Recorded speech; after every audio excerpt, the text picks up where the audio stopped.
Half time হয়েছে, France 0 Spain 1 গোল। Spain ফ্রান্সের সাথে 2-0 গোলে জিতছে ম্যাচটা। আরও 10,000 টাকা উঠাইতে হবে, তো কার্ডটা এক কাজ করে আবার ঢুকে নিই।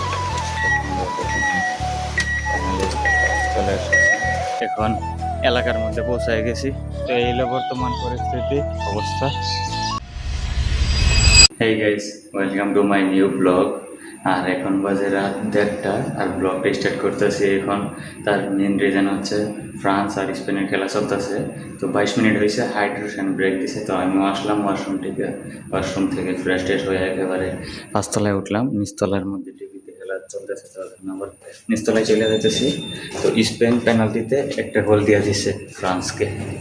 তো এখন দেখি যে মাত্র মনে হয় শুরু হয়ে গেছে, 22 মিনিটে হাইড্রেশন ব্রেক হয়েছিল, এখন মনে হয় 24-25 মিনিট হয়ে গেছে। তো তাড়াতাড়ি করে যাই।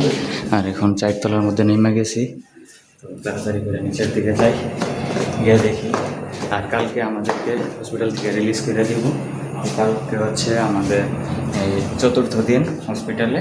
তো কালকে 11টা-12টার দিকে সকালে রিলিজ করে দিব। তো এখন তাড়াতাড়ি করে যাই। আর বর্তমানে দেখেন হসপিটালের যে ডেস্কগুলো পুরাটা একেবারে খালি, দেখছেন, কেউ নাই এখানে কাউন্টারে। তো এটা হচ্ছে 3য় তলা, 3য় তলায় কেউ নাই, কিন্তু 2য় তলাতে লোক আছে। তো আমি আপনাদেরকে দেখাই, 2য় তলায় লোক আছে।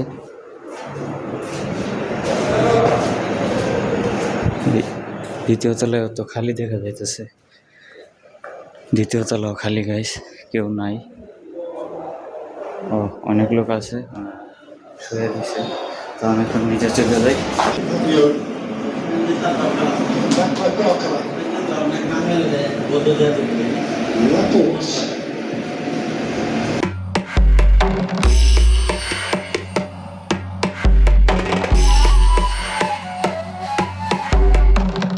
তো এখন হাফ টাইম হয়ে গেছে, গোল 1-0।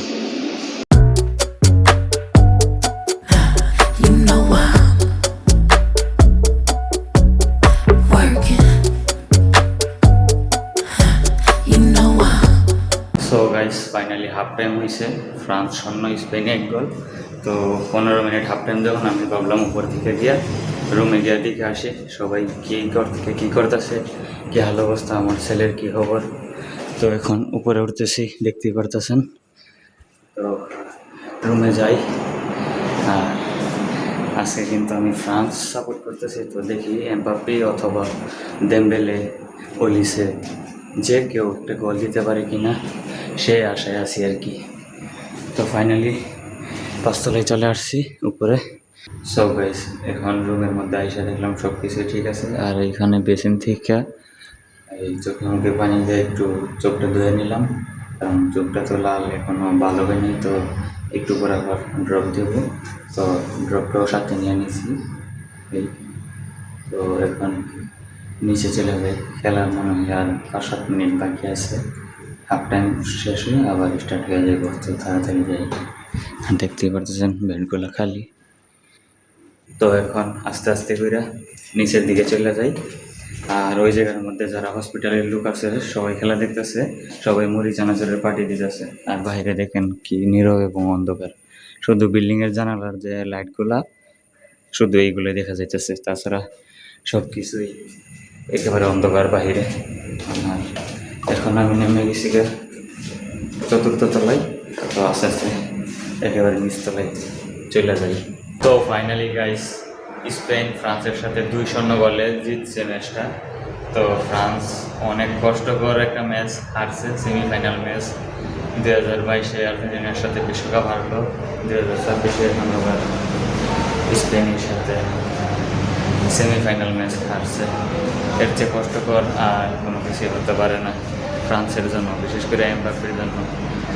অনেক চেষ্টা করছে কিন্তু কোনোভাবেই সম্ভব হয়েছে না। আর এখন বাজে রাত 3টা। তো আস্তে আস্তে এখন রুমের দিকে চলে যাইতেছি। বর্তমানে আছি 3য় তলায়, আর এখন যাইতেছি আমি 5ম তলায়, 5তলায়। তো রুমে যাই, গিয়া সেরা কিছুক্ষণ ঘুমাই, একটু পরে আবার সকালে যাবো। বাইরে আবার হালকা বৃষ্টিও হইতেছে। তো গাইস, রুমে যাইতেছিলাম, হঠাৎ করে একটা জিনিস চোখে পড়লো। এই জায়গার মধ্যে একটা বিড়াল, দেখেন কত সুন্দর। হ্যাঁ, বৃষ্টিতে ভেজা আর লোমগুলা দেখেন কিরকম হয়ে গেছে, কিন্তু এমনি দেখতে মাশাআল্লাহ অনেক সুন্দর বিড়ালটা। এই জায়গার মধ্যে বসে রয়েছে। এই তো বিড়ালের জায়গায় থাক, আমি আমার রুমে চলে যাই। The next day. So guys, এখন বাজে সকাল 11:30। আর সকাল সকালে এই যে আমাদের রিসিট ধরাই দিছে রিলিজের। তো এখানে বিল আসছে প্রায় 23,000 টাকা। তো এখন দেখি ডিসকাউন্ট দিয়া কাইটা কইটা কত টাকা পেমেন্ট দিয়ে আমরা এখান থেকে রিলিজ হইতে পারি। সবই তো সিন্ডিকেট। তো দেখা যাক, এখন যাইতেছি ব্যাংকে টাকা আনার জন্য এটিএমে। তো যাওয়া যাক। সো ফাইনালি এখন এটিএমের সামনে চলে আসছি। আর এই জায়গার মধ্যে মনে হয় এটিএম মেশিন লোড হচ্ছে টাকায়।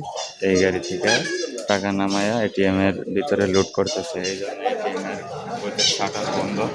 আর চোখের সমস্যা তো বাড়তি আছে, দেখতেই পাচ্ছেন অবস্থা। সো ফাইনালি এখন টাকাটা দিয়ে দিই ভিতরে। এখন পিন দিতে হবে, তো পিনটা দিয়ে দিই।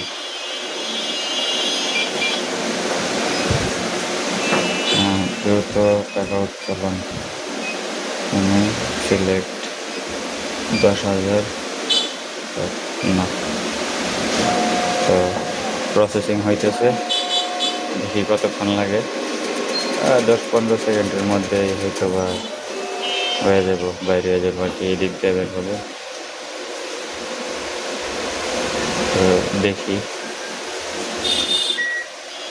আপনার টাকা সংগ্রহ করতে ফাইনালি চলে এসেছে। গাইস, তো প্রথমে 10,000 টাকা উঠাইছিলাম, এখন আরও 10,000 টাকা উঠাইতে হবে। তো কার্ডটা এক কাজ করে আবার ঢুকাই নিই। কার্ড দেওয়া হয়ে গেছে, প্রসেসিং চলতেছে। গাইস, এখন ফাইনালি আমাদের রেজিস্ট্রেশনে গিয়ে বিল দেওয়া কমপ্লিট। তো এখন রিলিজ হয়ে গেছে, শুধু ওষুধের বিল বাকি আছে। এখন ওষুধের বিলটা গিয়ে পেড করুম আর বাড়ির দিকে চলে যাবো।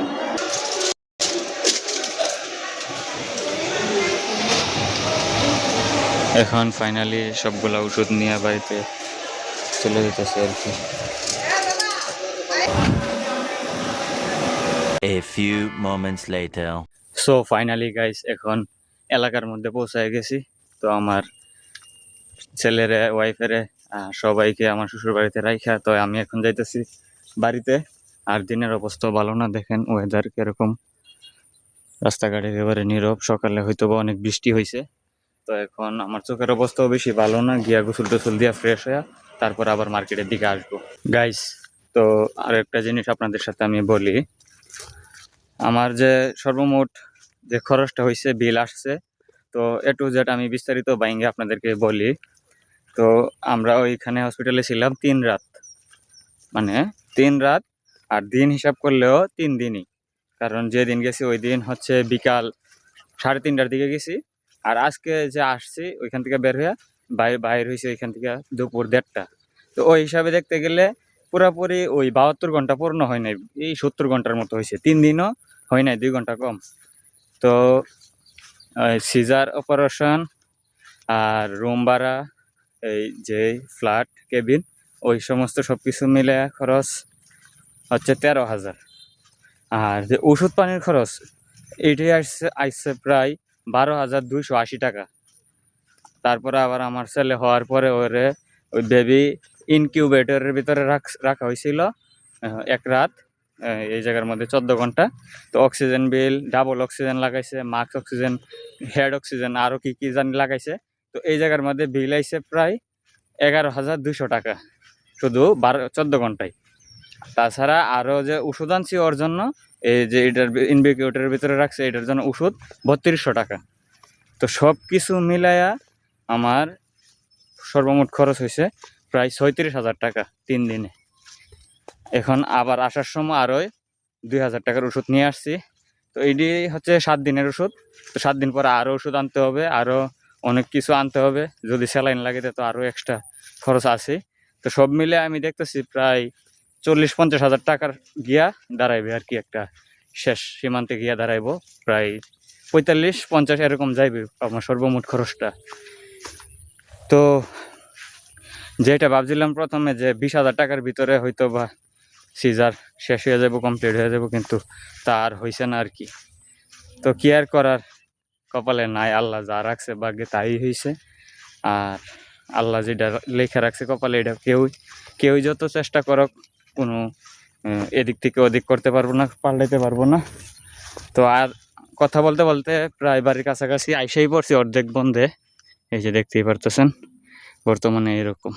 গাইস আরো একটা জিনিস, মাত্র আম্মা ফোন দিয়ে বলতেছে বাড়ির মধ্যে যে হাঁসের খামারটা ছিল, 2000 হাঁস নিয়ে যারা আমাদের ঘরের পিছনে ওই যে রাখছিল, তো ওনারা নাকি গতকালকে চলে গেছে।